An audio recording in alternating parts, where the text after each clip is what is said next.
Respected and dear audience, myself Ziaul Haq, lecturer in English, वैदिक inter college Kurmali district Shamli.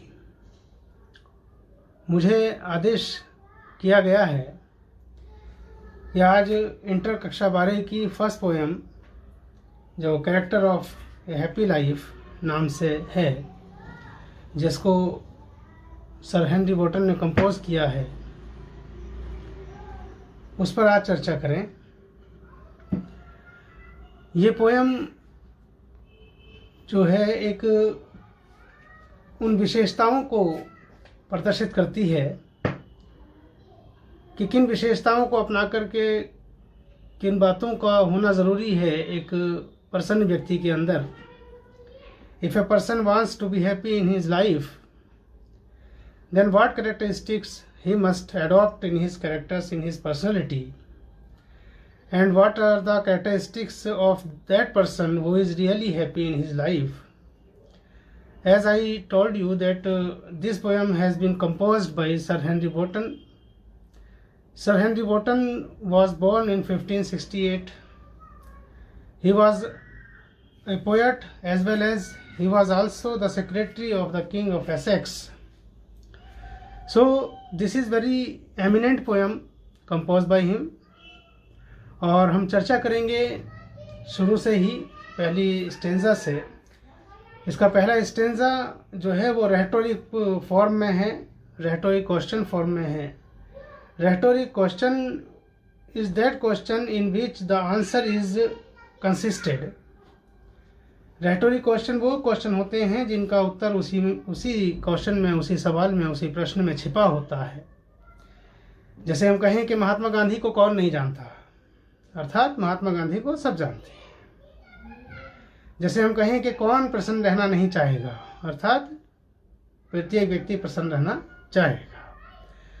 तो इसी तरह इसी फॉर्म में, इसी रेटोरिक फॉर्म से ये इसका फर्स्ट स्टेंजा शुरू होता है, जिसमें कहा जाता है कि how happy is he born और taught that serve not mothers will, whose armor is his honest thought and simple truth his utmost skill. How happy is he born or taught? Born or taught? In all respect. How happy is he born or taught means he only person can be happy in all respect. अर्थात वही व्यक्ति कुल मिलाकर के कितना प्रसन्न होगा, अर्थात बहुत प्रसन्न होगा, वही व्यक्ति कुल मिलाकर के बहुत प्रसन्न हो सकता है। कौन? That serves not another's will, जो दूसरों की इच्छा अनुसार कार्य नहीं करता, अर्थात जो अपनी मर्जी का स्वयं मालिक होता है, अपने निर्णय अपने आप लेता है और किसी पर निर्भर नहीं होता, होना भी नहीं चाहिए। अगर आप किसी के अन्य के निर्णय के अनुसार अपने डिसीजन, अपने फैसले लेते हैं, अपने कार्य करते हैं और कार्य अच्छा हो जाए तो क्रेडिट उसका जिसने आपको सजेस्ट किया था, जिसके हिसाब से आपने किया था। और अगर कार्य गलत हो जाता है तो वो तो कह देगा भाई मैंने तो ये बताया ही तो था, करना ना करना तेरी इच्छा थी। तो तब जाकर के आपको और ज़्यादा दुख होगा। So this line of poem, these two lines of poem suggest that if you want to be happy in your life, you must act according to your own desire, according to your own will. और यही कह रहे हैं Wotton साहब कि how happy is he born और taught, born और taught in all respect, कि वही व्यक्ति कुल मिलाकर के बहुत प्रसन्न हो सकता है, वो that serve not others will, जो दूसरों की इच्छा के अनुसार कार्य नहीं करता, अपने इच्छा अनुसार कार्य करता है, अपने फैसले अपने आप लेता है, अपने कार्य अपने आप करता है। अगर सही हो जाते हैं तो बहुत खुशी मिलती है, उसका क्रेडिट एटलीस्ट दूसरे को नहीं देना पड़ता, और अगर गलत हो जाता है तो भी कम से कम इस बात की तसल्ली होती है कि एक नया अनुभव प्राप्त हुआ है, आगे वैसी गलती नहीं होगी।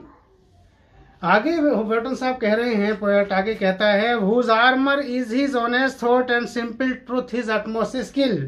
Whose armor is his honest thought. Armor is the shield. As in ancient time, the warriors in the war put on the armor on their body to save themselves from the attack of the enemy, armour कवच जो हमें सुरक्षित रखता है, जो बचाता है। Whose armour is his honest thought, ये वही व्यक्ति प्रसन्न हो सकता है जिसका जो सुरक्षा का कवच है, जो अपने सुरक्षा किससे करता है, किसी हथियार से नहीं करता, किसी वेपन से नहीं करता, बल्कि किससे करता है, whose armour is his honest thought, ईमानदारी के विचारों से अपनी सुरक्षा करता है। क्योंकि कहा भी जाता है कि सच बोलने वाले को कुछ याद रखने की जरूरत नहीं पड़ती और झूठ बोलने वाले की याददाश्त मजबूत होनी चाहिए कि उसने कब किससे और क्या कहा है। Whose armour is his honest thought, कि वही व्यक्ति प्रसन्न हो सकता है जो इसका सुरक्षा कवच उसके अपने ईमानदारी के विचार होते हैं। And simple truth his utmost skill, और उसे कोई चालाकियां अपनाने की आवश्यकता नहीं पड़ती, उसे सिर्फ सच का साथ देना है, सच को अपनाना है। सच को अपना करके ही वो सारी उसकी जो विद्वता है, सारी उसकी जो चालाकी है, वो सच्चाई में ही निहित होती है। तो जो व्यक्ति सच्चाई को अपनाता है, जो ईमानदार विचारों को अपनाता है, जो अपनी इच्छा के अनुसार कार्य करता है, दूसरे पर अधीन नहीं होता, वही व्यक्ति वास्तव में प्रसन्न हो सकता है। ये पहला स्टेंजा था जिसमें पोएट ने ये कहने का प्रयास किया। मैं इसको फिर से समराइज कर दूं। How happy is he born और taught that serve not another's will. Serve मतलब सर्व्स, क्योंकि ये 16वीं शताब्दी में शेक्सपियरियन टाइम में लिखी गई ये पोयम है। तो उस टाइम ई के बाद टीएच को मिला करके वो एस का साउंड दिया करती थी। That serve not another's will whose armour is his honest thought and simple truth his utmost skill, कि कितना प्रसन्न होगा वो व्यक्ति, अर्थात बहुत प्रसन्न होगा वो व्यक्ति। कौन सा? कुल मिला करके कौन सा?